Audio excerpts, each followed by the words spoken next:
নমস্কার দর্শক, এই মুহূর্তের গুরুত্বপূর্ণ আরো একটি বিশেষ সংবাদে আপনাদের সামনে সংবাদটি শেয়ার করতে এসেছি। আপনাদেরকে জানাতে আসছি যে ডায়মন্ড হারবার লোকসভা ইলেকশন, ডায়মন্ড হারবারে প্রার্থী কে হবে এখনো পর্যন্ত যেন টান টান উত্তেজনা চলছে। এই মুহূর্তে যে খবরটা আমাদের কাছে আসছে সেটা কিন্তু একটা মারাত্মক খবর। তার কারণ হচ্ছে ডায়মন্ড হারবার লোকসভা কেন্দ্রে অভিষেক ব্যানার্জির বিরুদ্ধে একদম যোগ্য প্রার্থী কিন্তু পাওয়া গেছে।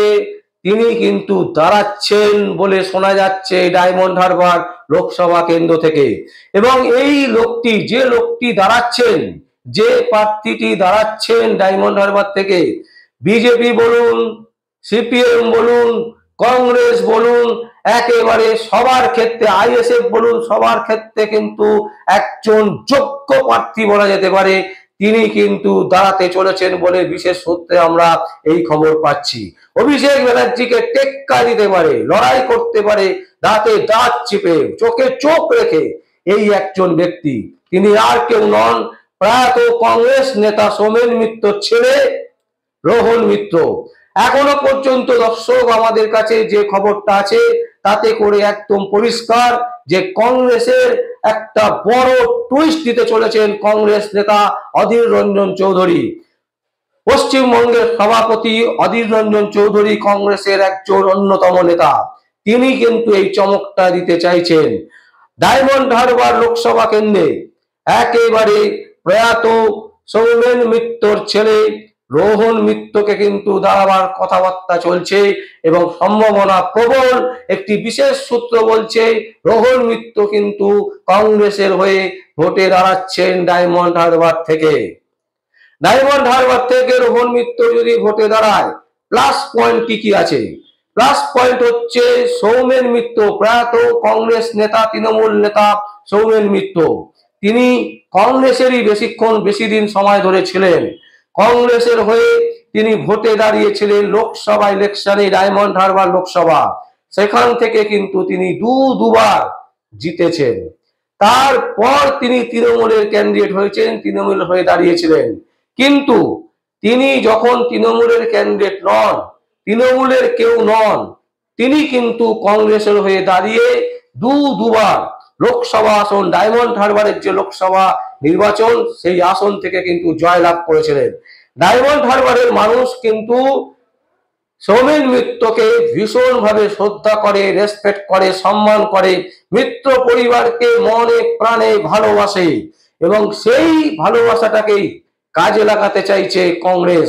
কংগ্রেসের সূত্র যেটা বলছে, কংগ্রেস সূত্রে যেটা আমরা জানতে পারছি যে প্রয়াত সৌমেন মিত্রর পুত্র রোহন মিত্র এইবারে ডায়মন্ড হারবার লোকসভা কেন্দ্র থেকে প্রার্থী হতে চলেছেন কংগ্রেসের। এবং কংগ্রেসের যদি প্রার্থী হন তাহলে সেক্ষেত্রে কিন্তু সিপিআইএম বলুন বা আইএসএফ বলুন, তারা কিন্তু এই রোহন মিত্রকে সমর্থন করবে। বিজেপিরও কিন্তু একটা প্রবল সম্ভাবনা আছে, তারাও কিন্তু রোহন মিত্রকে সমর্থন করে দিতে পারে রাজ্য স্তরে। কারণ রাজ্যে বিজেপি কিন্তু চাইছে, রাজ্য বিজেপি চাইছে যাতে তৃণমূল কংগ্রেস যেভাবেই হোক মাথা তুলে না দাঁড়াতে পারে।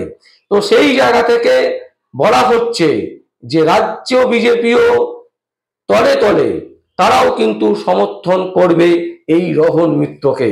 যদিও এখনো পর্যন্ত এই রকম কোনো খবর নেই বিজেপি সূত্র থেকে, আমরা এখনো পর্যন্ত সেরকম কোনো খবর পাইনি।